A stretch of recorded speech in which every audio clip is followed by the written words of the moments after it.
A little girl was about to step into a white van parked just outside Buckingham Palace. The royal guard on duty wasn't supposed to move, but something in her eyes, something in her walk, made him break protocol. He crossed the barrier, stopped her, then looked inside the van. What he saw made him reach for his rifle. So what exactly was inside that van? Before we reveal it, press the subscribe button and comment below where in the world you're watching from. Now, let's get into it. The late morning sun filtered through London's hazy sky, casting silvery light across Buckingham Palace gates. Tourists swarmed everywhere, phones out, kids laughing and pointing, everyone trying to get that perfect shot before the changing of the guard.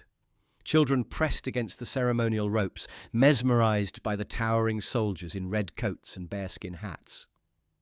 Staff Sergeant Declan Rowe stood among them. 42 years old, Coldstream Guards.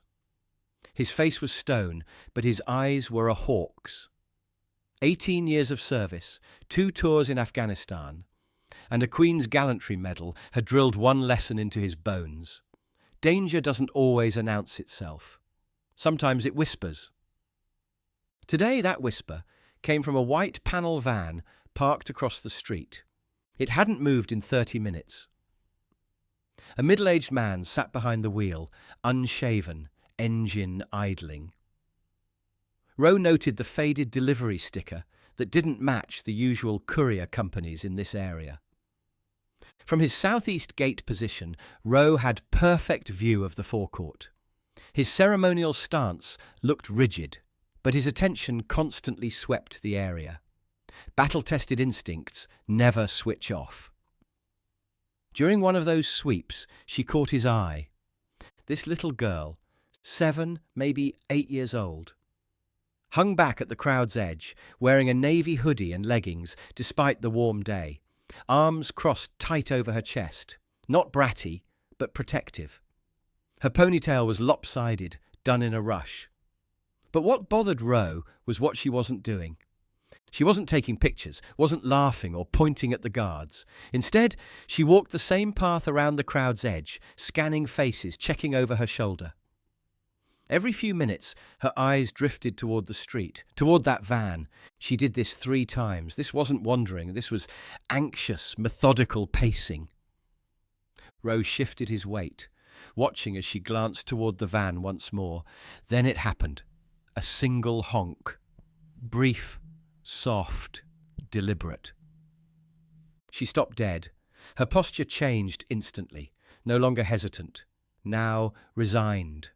Like she'd received orders she didn't want to follow. She started walking toward the road, not running, just moving with robotic determination. Rowe's heart hammered. That steady thrum soldiers recognize as preparation for action. He replayed it. The van sitting there 30 minutes, that deliberate honk, no adult supervision, her robotic movement.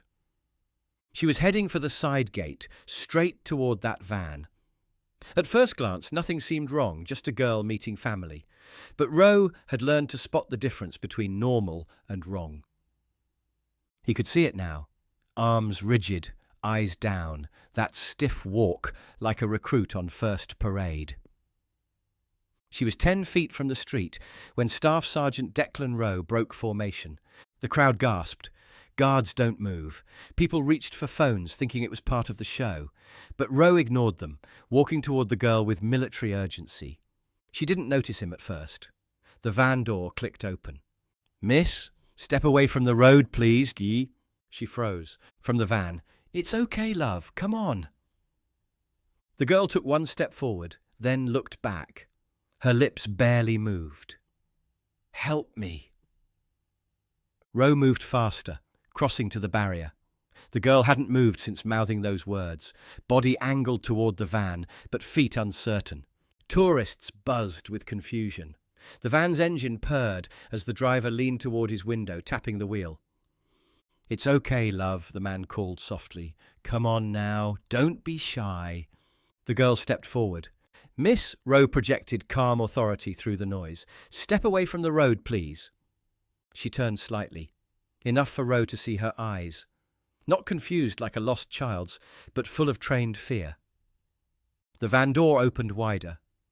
"Anya," the man said, firmer now, "let's not make this difficult. Come here." Rowe's hand drifted toward his radio. No code words, no military jargon. He pressed the button and kept his voice steady as granite. "Control, this is Sentinel-2 at East Gate. Approaching potential child safety concern. White panel van parked adjacent Victoria Lane. One minor female possibly involved. Alert Palace security." "Copy that, Sentinel-2. Dispatching assistance. Proceed with caution." The girl had completely stopped moving now. Her chin was quivering, hands clasped so tight at her front that her knuckles had gone pale. But she wasn't crying. That's what got to Rowe the most. A scared kid should be crying. He took a few more steps and knelt down slightly to get on her eye level. "What's your name?" he asked, gentle as he could manage. She hesitated for what felt like forever. Then, barely above a whisper, "I'm not supposed to talk." Rowe's jaw tightened like a steel trap. "That man, do you know him?" She didn't answer with words, but she slowly shook her head, and that told Rowe everything he needed to know. The van revved once, inching forward just a foot or two, but it was enough to make the air crackle with tension, like right before lightning strikes. "Stay behind me," Rowe told the girl, rising smoothly to his full height. He stepped between her and the road, just as the van's door opened all the way. The man leaned halfway out, palms raised in this fake innocent gesture that didn't fool anyone. "She wandered off," he said quickly, words tumbling out. "She's my niece. Gets overwhelmed in big places. I've been looking for her for 20 minutes. Rowe didn't respond immediately. His eyes were scanning the vehicle's interior through that open door. The passenger seat had a crushed fast food bag, some old road atlas, and just barely visible behind the seat, a strip of grey duct tape and a small coil of zip ties. Rowe's fingers brushed the clasp of his rifle strap. He didn't unclip it yet, but his hand was ready. The man noticed that movement. His voice shifted gears. "Look, mate, this is just a misunderstanding. Kids panic. You know how they are." Rowe said only one thing in reply. She just mouthed the words, "Help me. I suggest you put the vehicle in park. Now." The man blinked like he'd been slapped, then forced out this nervous chuckle. "This is absurd. I told you I'm her Rowe cut him off clean. "Engine off, hands on the dashboard. This is your only warning." A wave of silence rippled through the crowd behind them. People were definitely filming now, but Rowe couldn't care less. His eyes never left the man, and his body remained planted like bedrock between a frightened little girl and whatever nightmare she'd almost walked into. In that moment, Buckingham Palace wasn't being guarded by pageantry and tradition. It was being guarded by a father, a soldier, and a man whose 18 years of training had all led to this single moment when silence finally got broken for exactly the right reason. Rowe kept his stance steady, rifle cradled loosely but ready to move in a heartbeat, as he stood between the girl and this man who was now leaning against the van door like this was just another Tuesday afternoon. The guy gave this slight smirk, trying to play it off like the whole thing was no big deal. "You're making a mountain out of a molehill here," he said. "I came to pick her up. She wandered off during our walk from the gardens. Kids do that all the time. I've been driving around in circles looking for her." Rowe didn't waste breath on a response. He simply looked down at the child. The girl was clutching the hem of Rowe's red ceremonial tunic, like it was a lifeline. Her knuckles had gone completely white, and her eyes were wide, full of questions she was too scared to ask out loud.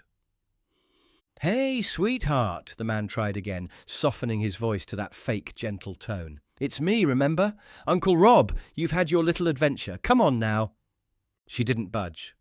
Rowe leaned slightly toward her, without breaking eye contact with the man. "You said your name isn't Sophie.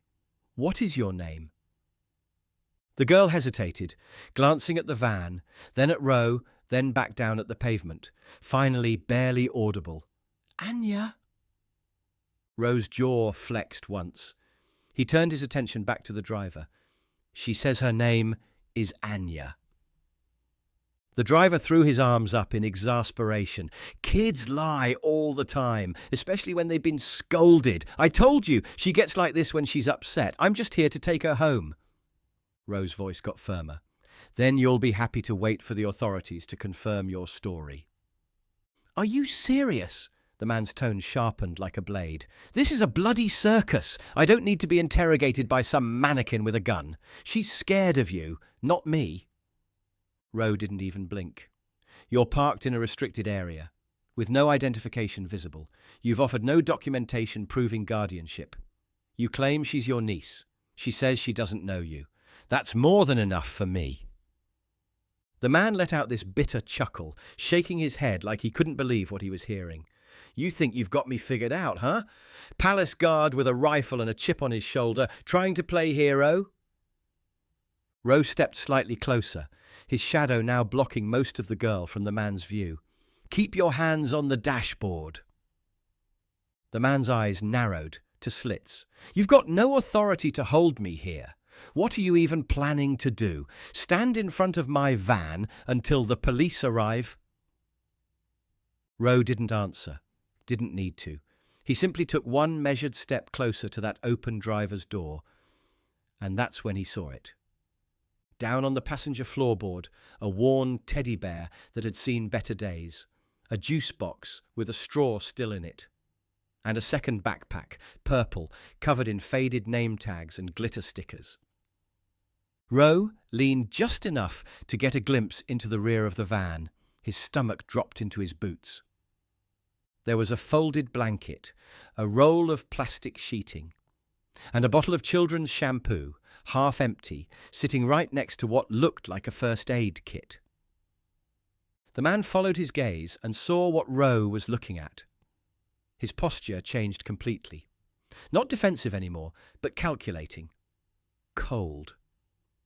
He started closing the van door slowly, inch by inch. Rowe's voice dropped to that dangerous, quiet tone. "Turn the engine off. Hands where I can see them." "I told you," the man growled. "She's my family." Rowe unslung his rifle from his chest, still not aimed anywhere, but held in ready position. His voice was firm now, loud enough to carry, "Final warning! Shut off the engine!" Behind him, the girl let out a small whimper. A faint tremor ran down Rowe's forearms, not from fear, from the effort of controlling himself, containing that urge to act until the moment was exactly right. He pressed his radio again. "Post 5 to control. Driver is resisting cooperation. Visible signs of child restraint materials in vehicle. Stand by for possible escalation." The crowd behind the rope barriers was fully alert now. Cameras were up everywhere. People had stopped moving around, creating this sea of still faces, all watching the red-coated guard who had shattered every expectation of ceremonial silence and stepped into something deadly serious. For Declan Rowe, this had moved far past ceremony and protocol. Now it was about keeping a little girl alive. Rowe could feel that familiar tension coiling in his stomach, the kind that builds up just before everything explodes. He'd known it in Helmand Province, waiting in silence for the enemy to reveal their hand. Only this time, the battlefield was a busy London street, and the threat was wrapped up in everyday normalcy that made it twice as dangerous. The man in the van narrowed his eyes, still keeping one hand casually draped over the steering wheel. "She's mine," he said again, slower this time, like he was talking to someone particularly stupid. "You've got no right to interfere." "You've got no proof of that claim," Rowe replied evenly, "and until the police arrive to sort this out, you're not going anywhere." The man's smile was tight and bitter as old coffee. "You really think you're some kind of hero, don't you?" Rowe didn't take the bait. Instead, he turned slightly and knelt down to the girl's level again. "Anya," he said gently, "do you know this man?" The girl hesitated, her eyes darting between the van, Rowe, and the crowd of strangers gathered behind the ceremonial barriers. For what felt like the longest second in history, she said nothing. Then, in a whisper so quiet he almost missed it, "No." Rowe stood up, rifle firm in his grip, but still not raised. "Then you stay right here behind me." The van's engine revved once, just a light tap of the accelerator, but the message was crystal clear. The driver's expression had shifted again, less fake charm now, more cold calculation. "She's scared of that rifle you're carrying," he said, voice hardening. "That's why she's lying to you." "She was scared long before I ever moved from my post," Rose said coldly. "I watched her hesitate. I saw her freeze when you called out to her, and I saw her mouth the word help clear as day. You want to keep playing games? Don't do it here." The crowd behind the barriers was getting thicker by the minute. Some were still recording everything, others whispering to each other, trying to figure out what was happening. Most had no clue what they were witnessing, but they could sense this wasn't just some ceremonial display anymore. A palace security officer came jogging down the path toward Rowe's position, stopping just long enough to take in the whole scene with professional eyes. "Guard 5, what's your report?" Rowe kept his gaze locked on the van. "Possible attempted child abduction. White panel van. Driver claims family relationship. Child victim confirms non-recognition of subject. No identification documents presented. Suspicious restraint materials visible in plain sight." The security officer's eyes went wide, but he didn't waste time asking questions. He got on his radio immediately. "Control, escalate response protocol. We need immediate backup." The man in the van decided to turn up the volume, shouting loud enough for the nearby crowd to hear every word. "This is complete harassment. This is madness. I came to pick up my niece, and this lunatic thinks I'm some kind of kidnapper." The crowd started murmuring again, confused. Some looked at the little girl. Others stared at Rowe's defensive stance, trying to piece together what was really happening. Anya flinched hard at the man's shouting and pressed herself against the back of Rowe's legs. She didn't cry out for her parents, didn't call for anyone, just hid behind him, trembling like a leaf in a storm.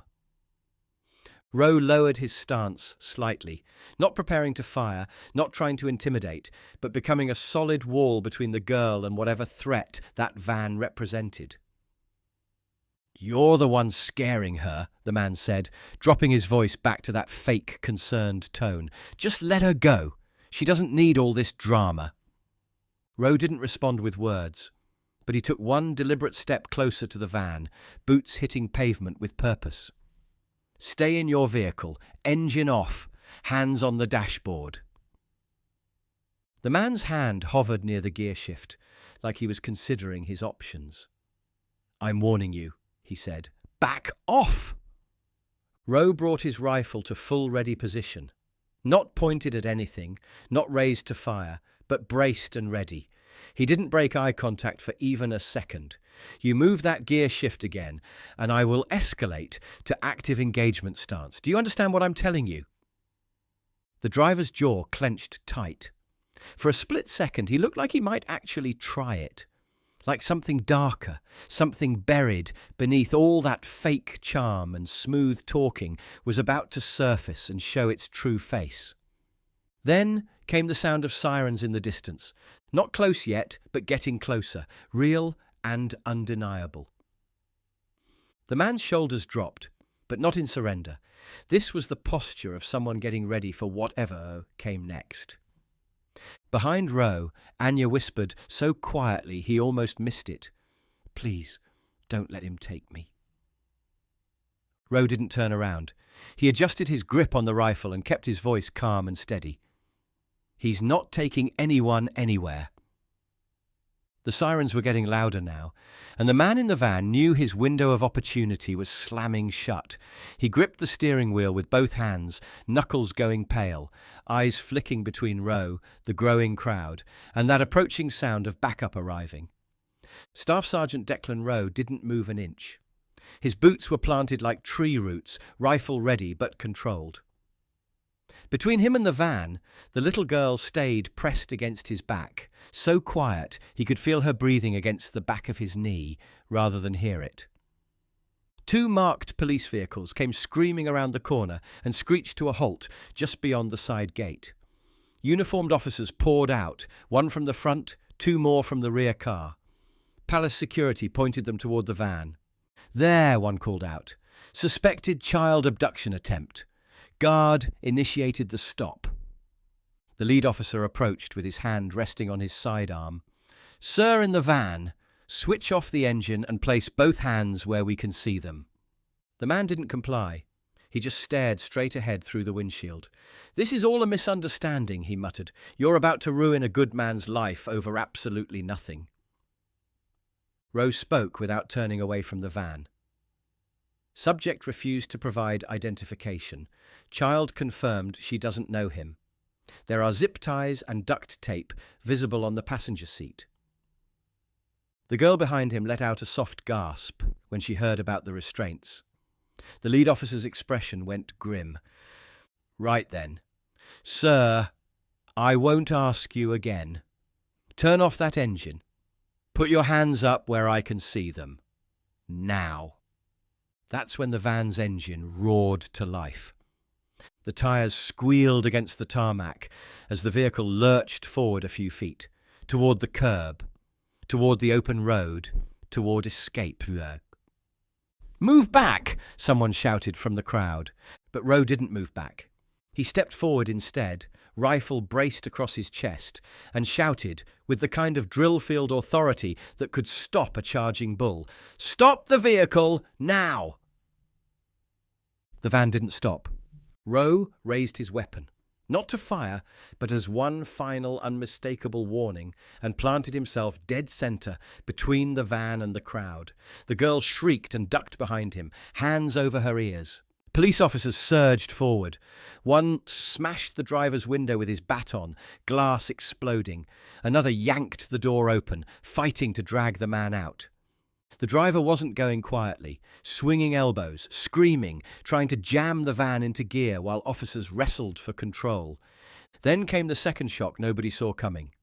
From the van's rear doors, a second man jumped out. Younger, hooded, he hit the pavement and bolted. But a plainclothes detective tackled him within seconds. As they wrestled, a child's backpack fell from his jacket. Rope spilled from his pockets. Gasps erupted from the crowd like steam from a kettle. Phones were going up everywhere now. Someone in the back shouted, "There was another one! He had rope!"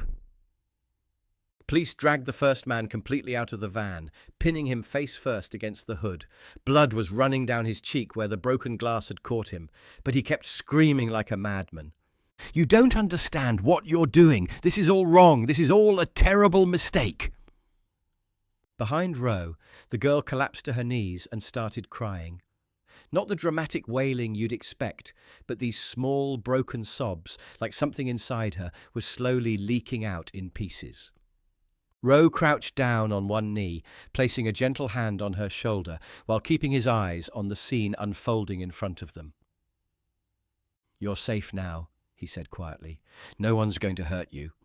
Police officers were swarming the van now, securing it as a crime scene. One of them opened the side cargo door and immediately started photographing what was inside. From where he knelt, Rowe could see it all. A second backpack, child-sized, with a name tag reading Emilia D. A juice carton, half empty and warm, more duct tape, more rope than any legitimate purpose would require. A blanket that looked like it had been used before. Latex gloves, plastic zip ties in 3 different sizes. No car seats, no family pictures, no toys or games you'd expect to see if this was really about picking up a relative. Just equipment, tools for making people disappear. The lead officer walked over to Rowe, his face pale as paper.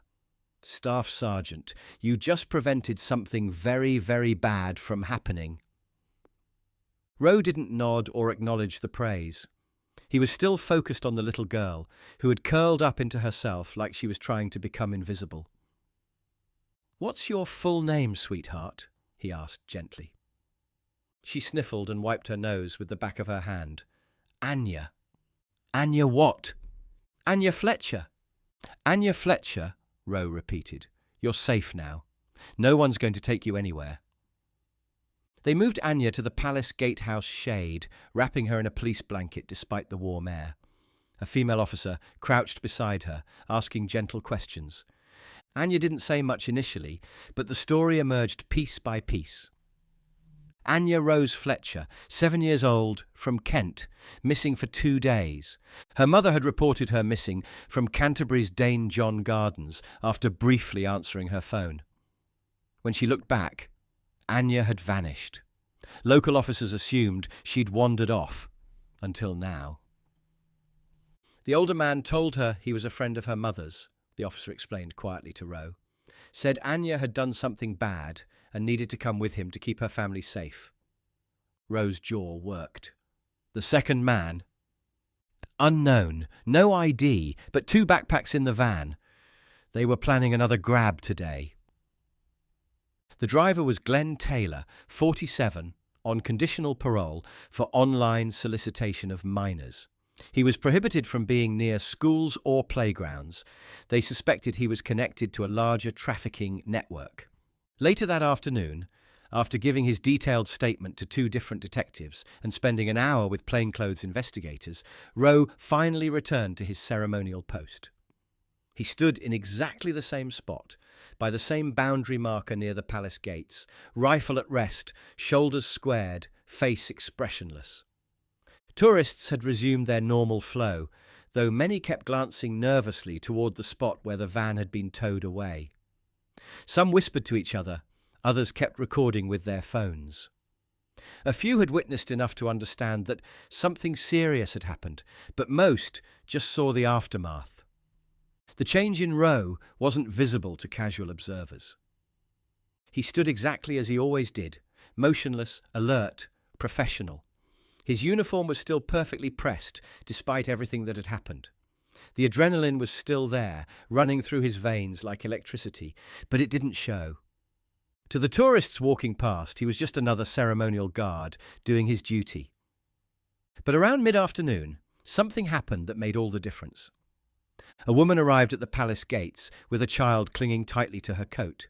She looked uncertain at first, hesitant, stepping past the barriers with the help of a palace officer who had clearly been expecting them both. It was Anya. She didn't run toward Rowe, didn't wave or call out to him. She just stood there beside her mother, looking up at the guard who had seen what everyone else had missed. Rowe couldn't move from his post, couldn't speak while on ceremonial duty, couldn't even acknowledge her presence. But he tilted his head just slightly. Just enough. Anya's small hand reached out and gently tugged her mother's sleeve. "That's him, Mum," she whispered, voice barely carrying on the afternoon breeze. "That's the one who saw me." Her mother's face completely crumpled with emotion. She pressed a hand to her mouth, overwhelmed, and whispered a thank you toward Rowe. Her lips formed the words, but her voice caught in her throat and nothing came out. Anya looked up at him once more, then leaned into her mother's side. They stayed for maybe a minute, just long enough for what needed to be said without words. Finally, they turned to walk away, escorted gently back toward the waiting police car that would take them home to Kent. But just before she climbed into the back seat, Anya looked back one more time. She didn't smile. The kid had been through too much trauma for that. But she nodded, a small, certain, deliberate nod, as if to say, "I remember what you did. I'll always remember." Later that evening, after the palace gates had closed to tourists and the ceremonial changing of the guard was complete for the day, Rowe finally removed his bearskin hat and stepped off the forecourt for the last time that shift. A junior guard caught up with him near the locker rooms, clearly bursting with questions. "Sir, was that really her? The kid from earlier, the one who came back with her mum?" Rowe nodded once. "What did she say to you?" Rowe paused at his locker, considering the question. She didn't need to say anything. "But, sir, that was incredible what you did. You probably saved her life." Rowe hung up his ceremonial tunic with the same care he'd shown every day for 18 years. "I did my job." "But you broke protocol. You could have gotten in trouble." Rowe turned to face the younger soldier. "Some things are more important than protocol." And with that, Staff Sergeant Declan Rowe walked down the corridor toward the exit, his footsteps echoing in the silence. He wasn't given a medal for what happened that day. His name didn't appear on the evening news. No newspaper ran his photograph or called him a hero. But a 7-year-old girl named Anya Fletcher went home to her family instead of disappearing forever into something too horrible to imagine. And for a man like Declan Rowe, that was worth more than all the recognition in the world. Sometimes the most important battles aren't fought on distant battlefields. Sometimes they happen on a busy London street, in broad daylight, when one person chooses to act while everyone else just watches. Sometimes saving a life is as simple as trusting your instincts and refusing to stay silent when every fibre of your being is screaming that something is wrong. And sometimes the difference between a child going home safely and vanishing forever comes down to one soldier who remembered that protecting people is always more important than following rules. Would you have noticed the girl walking alone in that crowd? Should Royal Guards be trained to break protocol in emergencies like this? Have you ever seen something suspicious in public and done nothing? If this story opened your eyes to what Royal Guards really do beyond the ceremony, tap that like button and show your respect for these dedicated soldiers. Don't forget to subscribe and hit the notification bell so you never miss our next Royal Guard story. We upload new ones every single day. And if someone you know still thinks these guards are just for show, send them this video. They might never look at a ceremonial soldier the same way again. Check out our other Royal Guard stories appearing on your screen right now. We'll see you tomorrow, same time, same place.